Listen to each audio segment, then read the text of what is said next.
If Caitlin Clark is the quote-unquote savior, if she's the golden girl, milk it. Reality is knocking on the door of the porta potty. The truth is finally coming to the light. The same light that is going to be dimming here in about 12 hours when Caitlin Clark is eliminated from the playoffs. I know the mainstream media wants us to believe that the WNBA... Given that so few people watched, the WNBA playoff sans Caitlin Clark were probably not watchable. We're talking about a dramatic drop from 1.8 million viewers to just 161,000. Ratings for Game 1 have got to be disappointing for Kat Engelbert in the WNBA front office. There were regular season games this season where Caitlin Clark drew more than 1.8 million viewers. However, I hope Kat Engelbert is ready for disappointment because there's a hell of a lot more of it on the way.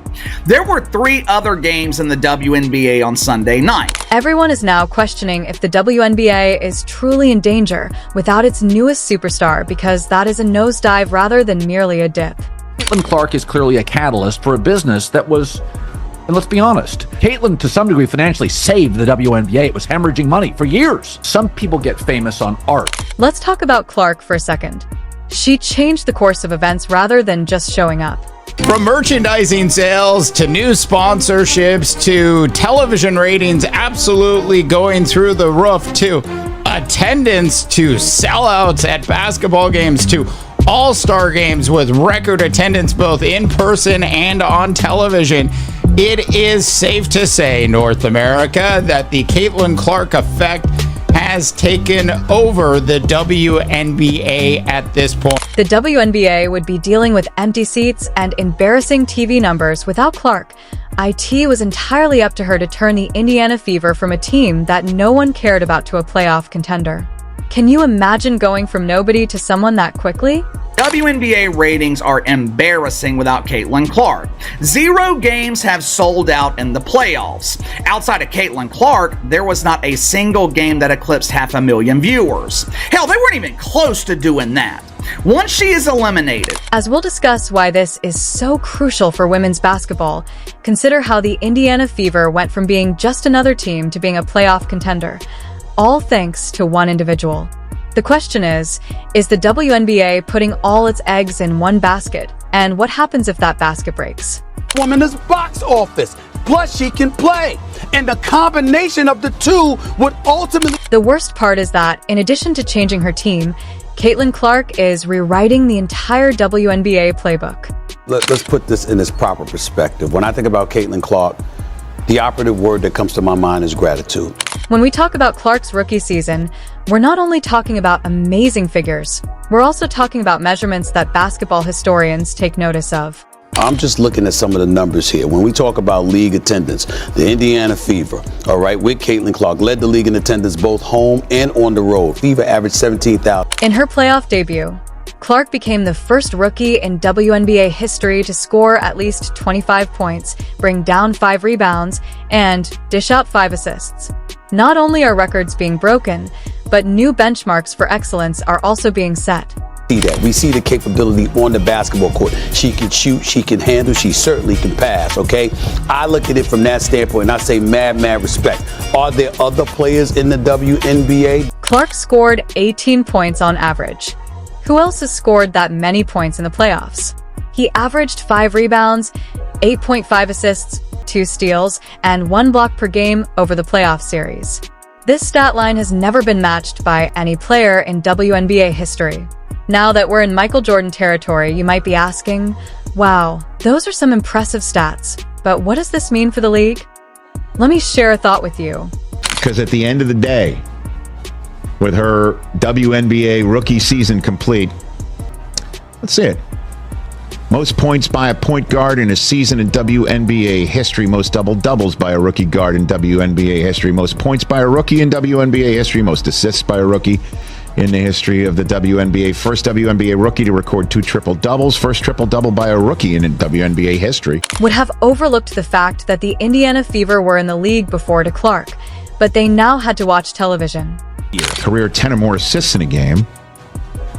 How about that, franchise record for most career 10 or more assists in a game? Fastest WNBA player to reach 100 three-pointers. She did it in 34 games. Most assists by a rookie in a WNBA All-Star game, for which she received the most fan votes ever. 700,000 of those. Fastest player to reach 350 points and 150 assists to start a season, regardless of years in the league. That's not a rookie record. That's just a record for anybody. Clark did more than simply improve the team. She quickly turned them into contenders. And the attention that she brought to a woman's league and a women's side, if you will, of the sport is just, I think, hopefully going to have a residual effect for years to come. Yeah, I think it can't be overstated enough, like what she did to bring eyes to that sport. Whether people want to admit it or not, it's just a fact. But Clark's influence goes far beyond what happens on the court. It's not just about hardwood floors. Looking at some of the numbers here, when we talk about league attendance, the Indiana Fever, all right, with Caitlin Clark, led the league in attendance both home and on the road. Fever averaged 17,000. As you would have imagined, a record amount of fans are attending WNBA games. Who are they? Caitlin Clark. Trickled up to the WNBA this season as the league has seen unprecedented growth thanks to the emergence of a strong rookie class headlined by #1 overall pick Caitlin Clark. So WNBA released a report recently. Numbers are beyond impressive. Attendance is up 156% from last year, and more than half of all WNBA games this year have been sellouts. This year's televised games are averaging 1.32 million viewers, nearly triple last season's average of 462,000. Continuing, the WNBA's online merchandise store has already set a single season sales record with more than 4 months left in the season, and sales are up 756%. Since she is now the face of women's basketball, she is more than just a player. How often do you see a WNBA player create this much buzz?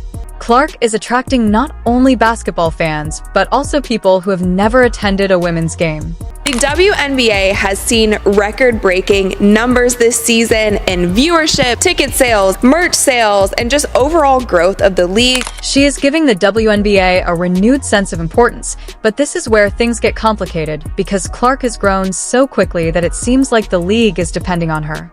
This brings us to the important question: is this good for the WNBA? The adage, "Don't put all your eggs in one basket," applies here. But the WNBA learned that lesson the hard way when Clark was eliminated from the playoffs. Now that the league is facing a reality check, everyone is wondering if they just blew their golden ticket. And let me tell you, this goes far beyond simply losing a top player. So if we look at this chart for the 2024 season, the Indiana Fever are pretty much blowing out every other team. They are averaging almost 16,000 per 39 games. So this is taking into consideration not only the Indiana Fever home games, but also when they are on. Let us talk about numbers for a bit. Indeed, half of the seats are empty for playoff games instead of the packed venues that were the norm during Clark's games. Caitlin Clark, we all know that. They are now seeing that the Clark effect is living up to the hype. From a draft party, where nearly 6,000 people attended. Look at the crowd here. You can see where she ranks on anticipation. This is amazing to have. I was here for the draft party a few years ago, and it was nothing compared to what it is now. This is amazing. To the team store, where gear is flying off the shelf. This is where things get very ugly. The WNBA is losing money in addition to spectators in the stands. Can you imagine walking into an arena that should be teeming with playoff excitement only to find it seems more like a ghost town? That's the new NBA reality. Is going to get a rude awakening because 2 million, that click, 2 million of their fans just turned the TV back to the NFL. The WNBA receives $200 million a year from the NBA to keep it afloat, yet the NBA makes around $7 billion from TV deals alone. This isn't just a discrepancy. It's a Grand Canyon-sized gap, and I'm not talking about spare cash. The most dominant team in the league, they can't draw 500,000 viewers for a playoff game. Atlanta Dreamers and the New York Liberals. Again, the Liberals. They supposedly have stars. Remember when ESPN claimed that the Liberals had the new big three? Dreamers, Liberals, 410,000 viewers. The other game was the Phoenix Masculines and the Minnesota Lynx. Well, they must have a plan to fix this. You might be thinking at this point, this is where it gets insane, so hold on to your hats. Everyone is perplexed by the NBA's marketing strategy, or lack thereof, and to make matters worse, they haven't released a single commercial featuring Caitlin Clark. They should be getting the attention. Now they have center stage, but the ratings are going to go down. How far, though? Furthermore, the league's entire star promotion approach is being criticized. The WNBA is nothing more than a polished turd without Caitlin Clark, according to one analyst. This is not only harsh, it's a wake-up call since the league has been riding high on Clark's stardom but has neglected to put in place a safety net. What does all of this mean for women's basketball going forward? This might be a game-changing event for the league as a whole, not just a poor season. 2024, the WNBA is estimated to bring in $200 million in revenue. Just for comparison, the NBA is expected to earn $13 billion. The WNBA has historically lost around $10 million per season. Without Clark in the playoffs, the WNBA is losing fans faster than a leaking faucet, and in a society where fame is equated with wealth, it is a death sentence. Elsie Mitchell on here instead of Caitlin Clark? The face of your entire league. You left off this promotional graphic. Again, Kelsey. Nonetheless, the WNBA had a great chance with Clark, and they could have used her fame to promote other athletes and create captivating stories that would have kept fans engaged even when she wasn't playing. Instead, they placed all of their money on one player, and now they're paying the price. But the ratings are going to go down. How far, though? That's the key. And are they going to be pointing fingers and blaming Indiana Fever fans and Caitlin Clark fans whenever the ratings don't stay the same? Now that the WNBA is experiencing issues, you might be wondering what will happen next. But get ready, because the answers might surprise you. We're not just talking about a temporary fix. Rather, we're talking about a complete overhaul that could change the game forever. Let's start by discussing marketing. Even though the WNBA has been riding the Caitlin Clark wave, it's time to spread the love. The attendance numbers in New York and Las Vegas last night, they were the same as Sunday night. There has yet to be a sellout in the WNBA playoffs. They couldn't even sell out the 9,000-seat Mohegan Sun Arena in Connecticut for the playoff debut of Katie Rue. It was the closest they came to a sellout, but it still wasn't sold out. Imagine a WNBA league where every player has a unique backstory. Our objective is to make every game seem important by creating rivalries that generate discussion even when the major players aren't there. Let's now talk about the players who are waiting for the next Caitlin Clark to land in their laps. She just knows that there were people on the ground pounding the pavement that were doing so much for women's basketball everywhere that deserve their praise. They must be out there discovering talent, perfecting their art, and creating the stars of tomorrow. Imagine participating in a league where you're inspired by a player on each squad. What I just saw is astounding. Like she's coming in, and from a marketing standpoint, yes, have eyes on her, but don't put all your eggs in one basket. Because at the end of the day, we can't predict the future. We just can't. However, if the WNBA wants to keep fans engaged, it needs to create storylines that span more than one game or season.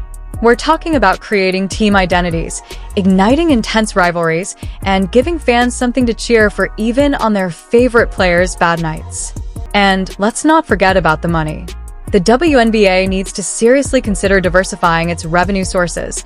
It can't just rely on ticket sales and TV deals for this. Please leave a baby goat comment below if you agree with Caitlin. Turn on all notifications, like, and subscribe to ensure you don't miss anything.